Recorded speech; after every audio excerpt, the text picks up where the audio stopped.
if we're being consciously aware of us as love, and identifying all forms as love as well. Okay. Yes. I understand what you're saying now. Yeah. And so we're loving essentially in my head, the way that I'm picturing it is we're loving the idea, or we're aware of the idea that they are loving awareness, loving consciousness in form. Yes. And it's the idea of that they have taken this form from conscious awareness, from loving awareness, and that is their embodiment, that is their form. Yes. Yes. Right? Yes. And so when we then interact with that form, we are interacting from a place of conscious loving awareness with the same in a form. We're coming from a form as well. And so then the next thing is moving past the form into formless to where we are just loving awareness. But that's the initial stage, right? That's the identifying that they are that within a form. Moving beyond that form to formless, it's just this plane of loving conscious awareness. That's the dance of relationship, because what happens is that a relationship will reflect back to you through form. But okay, so separate to a relationship. So just I'm talking every human interaction. I'm talking about that as a relationship. Any relationship. Any relationship. So okay. So then that's a good tail on, because then we go to the beloved.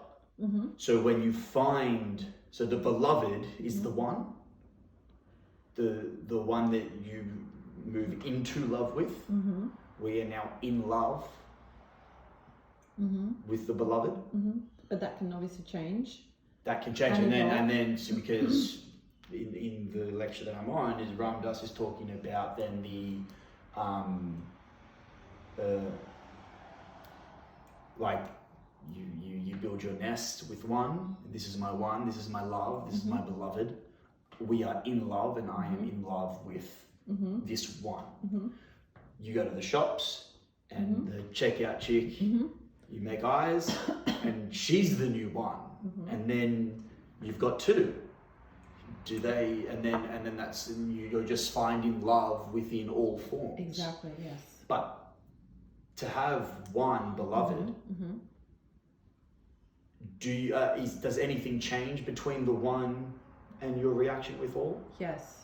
So there is change, but there is a differentiation. Yes. Between the beloved, but then all loving conscious awareness forms that we interact with. Yes. There is a difference. Yes. How do you find that difference? How do you differentiate between this one's better? Yeah. Or more special? That's the mind. That question is the mind. Exactly. Right? So in my experience, it is purely the journey, to continue the journey to know the self as that. Yes. Right? And then that will move you without any thought, without any force, without any doing, without any necessarily taking action. Your life will reflect that presence or that being to you.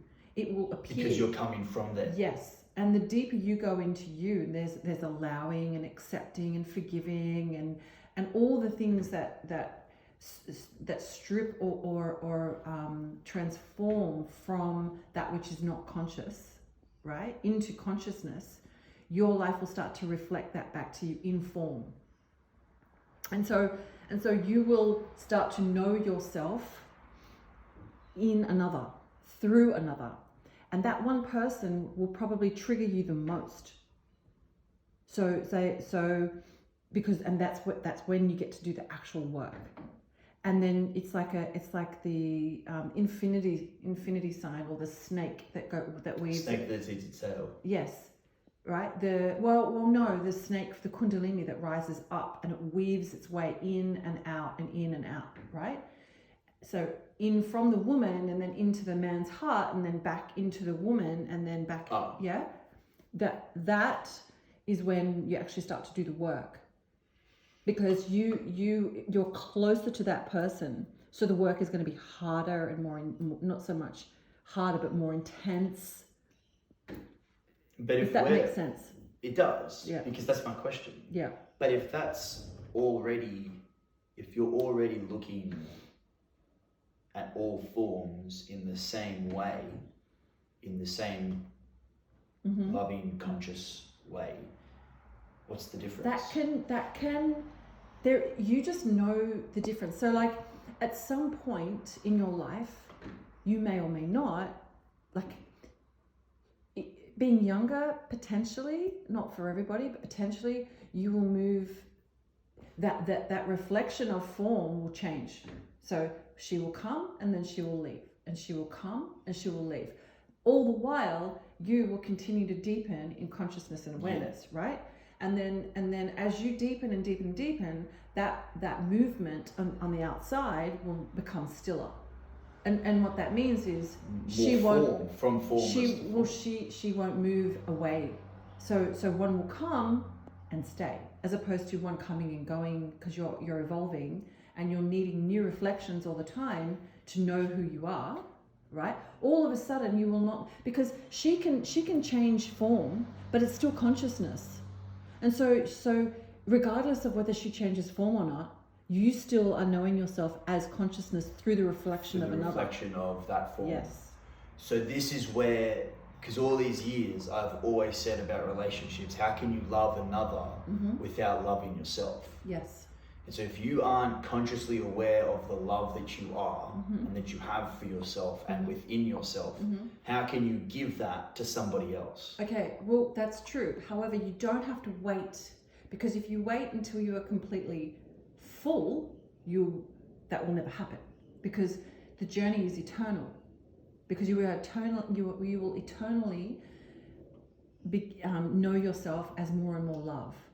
So all of a sudden. So you're waiting for your cup to be full. You can't necessarily wait until your cup is full. But full enough. Yeah. So if you were to have eternal love and awareness and conscious love for yourself, there's nothing else to give or to look for. Exactly. Because you're already. Exactly.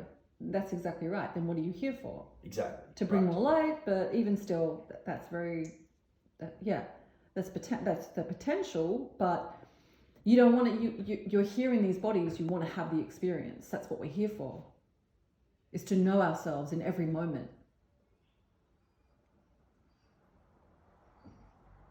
Right. Yeah? Yeah.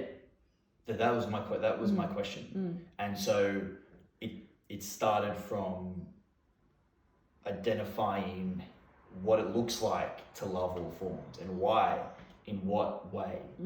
So we're loving all forms. This is just a recount. Loving all forms through conscious loving awareness. Loving conscious From awareness. conscious loving awareness. From. To. No, to and from. Yes, from yes. to.